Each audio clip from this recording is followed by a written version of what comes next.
Good morning, students.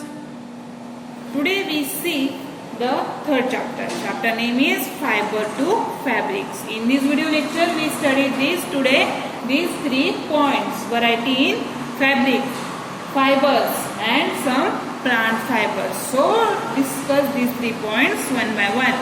Firstly, we see variety in fabrics. तो chapter start करने से पहले तो सब लोग ये जो क्लॉथ्स कपड़े पहनते हैं, राइट?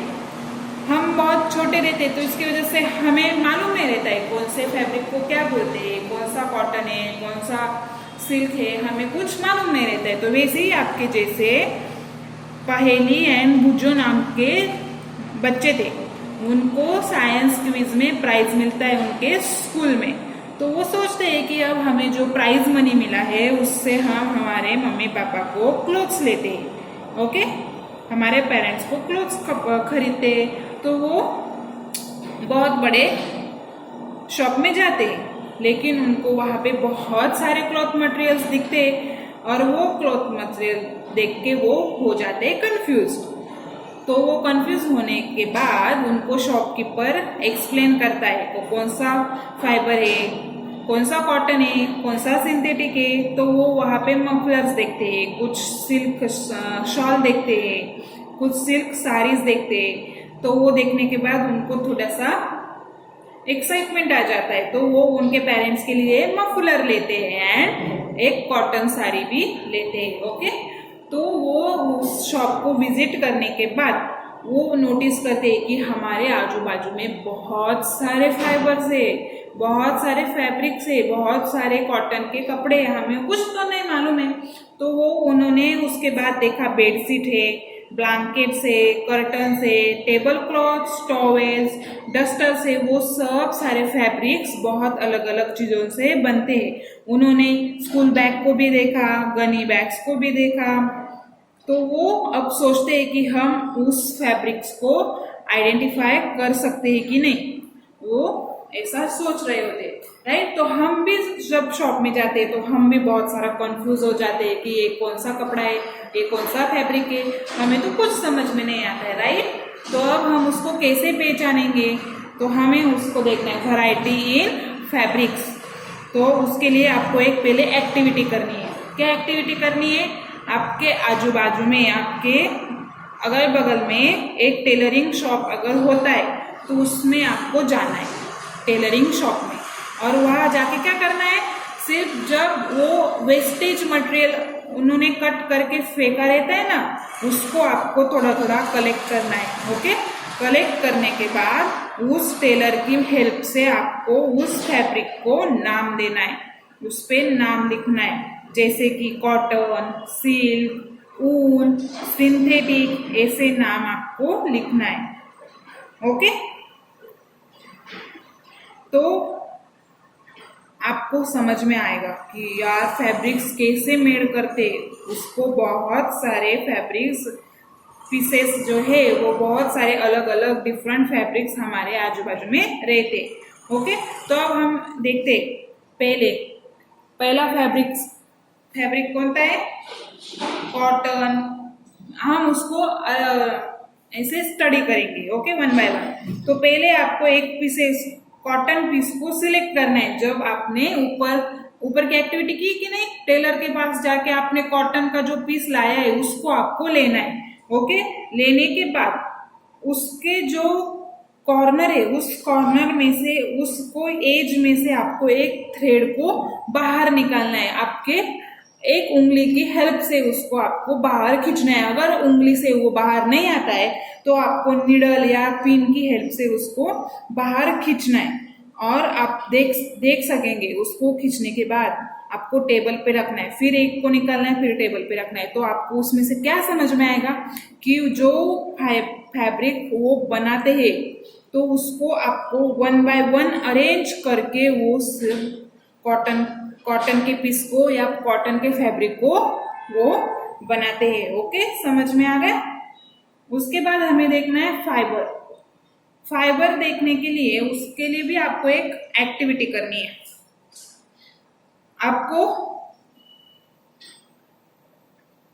आपने जो कॉटन पीस में से एक थ्रेड को बाहर निकाला था ना, यान को, थ्रेड को क्या बोलते हैं?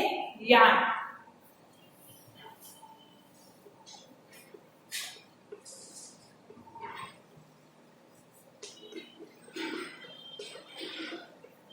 थ्रेड को और क्या बोल सकते हैं? यार्न। तो आपने जो कॉटन के पीस से जो थ्रेड, जो यार्न टेबल पे निकाल के रखा था ना, उस एक पीस को आपको, उस एक थ्रेड को आपको लेना है और लेने के बाद उसको आपको टेबल पे रखना है और एक साइड से उंगली से उसको प्रेस करके कॉर्नर पे, एक कॉर्नर पे, मतलब देखो ये है थ्रेड, क्या है? थ्रेड।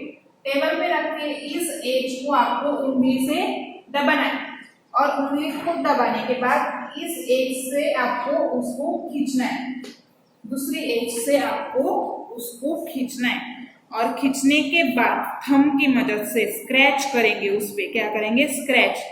और आपको उसके बाद क्या दिखाई देगा?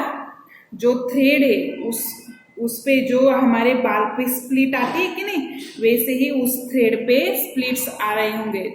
उस एक थ्रेड से उसके मुंह पे बहुत सारे स्प्लिट्स आ जाते हैं। जैसे हम नीडल में धागा, सुई में धागा जब डालते हैं तब उसके मुंह पे कैसे 2-2, 3-3 मुंह आ जाते हैं, वैसे ही उसको मुंह आ जाते हैं।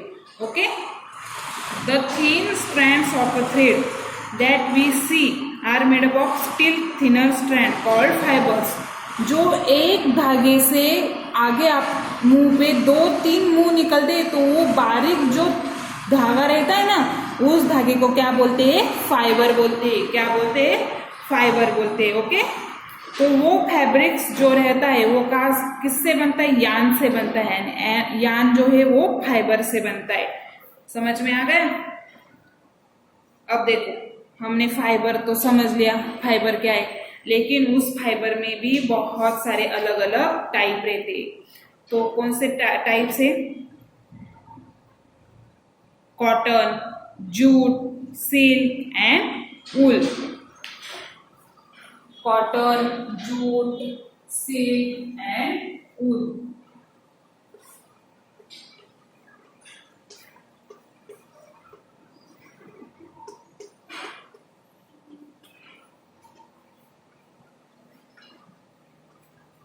Cotton, jute, silk and wool.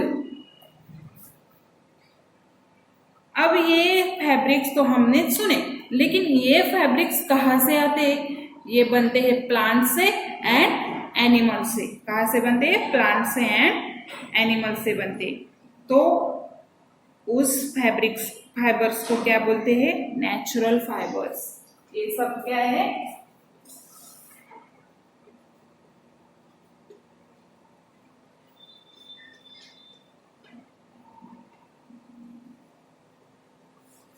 क्या बोलते हैं इनको? Natural fibres. Cotton and jute are example of fibres obtained from plants. Cotton and jute, cotton and jute किससे बनते हैं? प्लांट्स से। कॉटन एंड जूट किससे बनते हैं? प्लांट से। एंड वूल एंड सिल्क किससे बनते हैं? एनिमल्स से।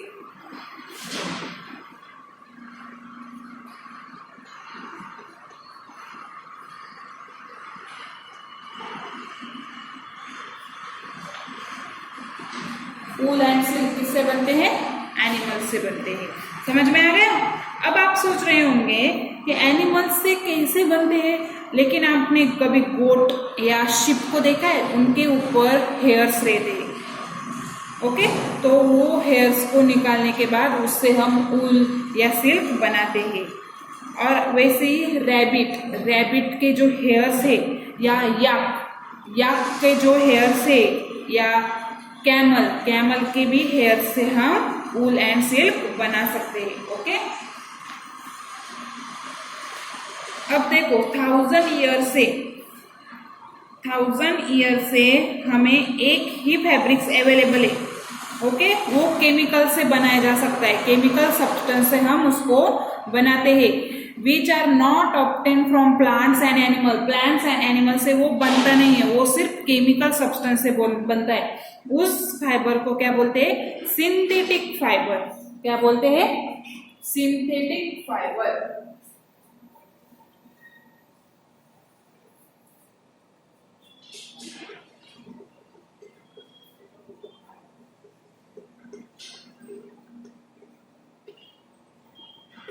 सिंथेटिक फाइबर उसको बोलते हैं। वो कैसे, किससे बनता है? Chemical substances. किससे बनता है? Chemical substances.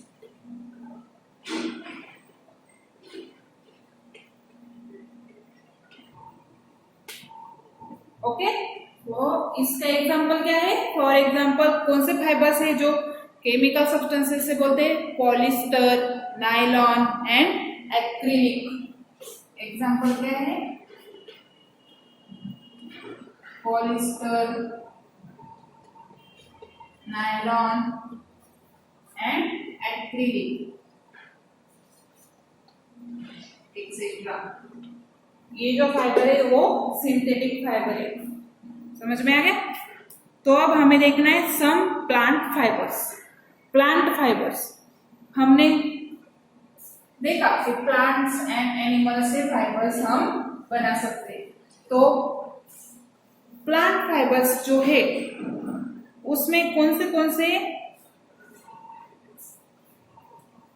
फाइबर्स आते हैं? देखो, प्लांट फाइबर्स, उसमें फर्स्ट है कॉटन। फर्स्ट क्या है?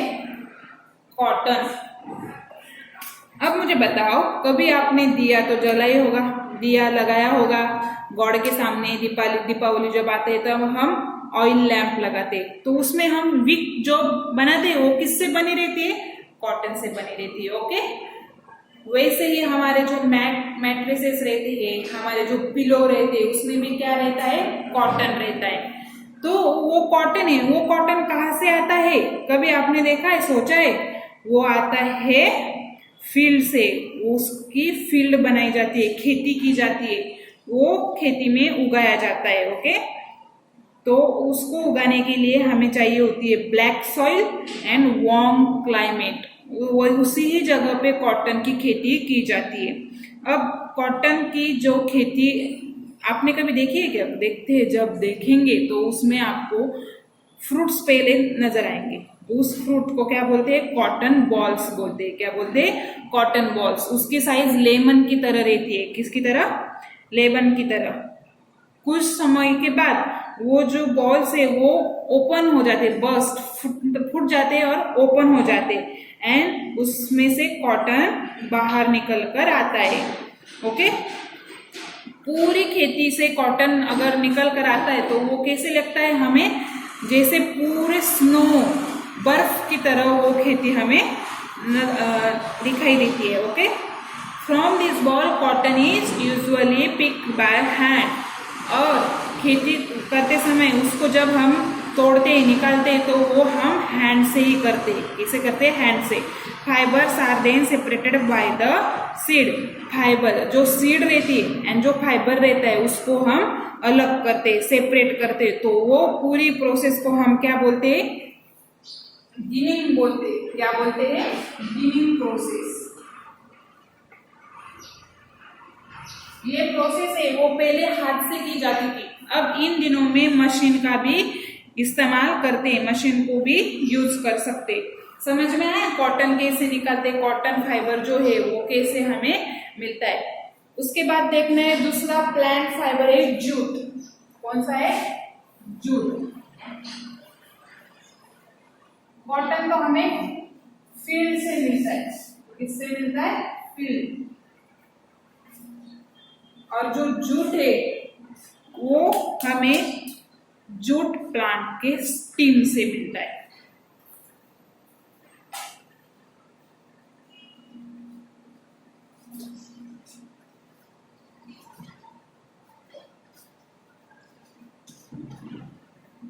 जूट प्लांट के स्टीम से हमें जूट मिलता है। ओके, वो हमें रेनी सीजन में मिल सकता है। कहाँ मिलता है? मिलता है रेनी सीजन में। इंडिया में इसकी खेती और इसको कहाँ का जूट प्लांट हमें कहाँ मिलेगा? वेस्ट बंगाल, बिहार एंड असम। असम, वेस्ट बंगाल एंड बिहार में इसकी जूट को हम पा सकते। The jute plant is normally harvested when it is at flowering stage. जब वो फ्लावरिंग स्टेज में आता है तब उसको हम हार्वेस्ट करते हैं। The stem of the harvested plant, जब वो हार्वेस्टेड प्लांट है उसके स्टेम को हम पानी में कुछ दिनों के लिए डुबाकर रखते हैं। समझ में आता है? उसके स्टेम को पानी में कुछ दिनों के लिए, कुछ टाइम के लिए नहीं, कुछ दिनों के लिए उसको पानी में रखना है। और उसके बाद स्टेम की जो रूट है एंड फाइबर है उसको हाथ की मदद से सेपरेट करना है। तो उससे हमें क्या मिलेगा? फाइबर्स मिलेगा। पहले वो फाइबर यार्न में, थ्रेड में कन्वर्ट हो जाता है और उसके बाद हमें जूट मिलता है। समझ में आ रहा है? जूट कहाँ से आता है? Steam of jute plant. जो स्टीम है उसका जो खोड़ है उससे हमें जूट मिलता है। Okay, understand? तो हमने देखा आज प्लांट से हमें कौन से फाइबर मिलते हैं, कौन से एनिमल्स से हमें फाइबर मिलते हैं। ओके, फाइबर्स में कौन से टाइप रहते हैं। नेचुरल फाइबर्स भी है, सिंथेटिक फाइबर्स भी हमने देखे, वो केमिकल सब्सटेंस से हमें मिलते हैं। समझ में आ रहा है? और प्लांट फाइबर्स में दो है, कॉटन एंड जूट। तो अब हम कल रिमेनिंग चैप्टर को देखेंगे। Okay, bye.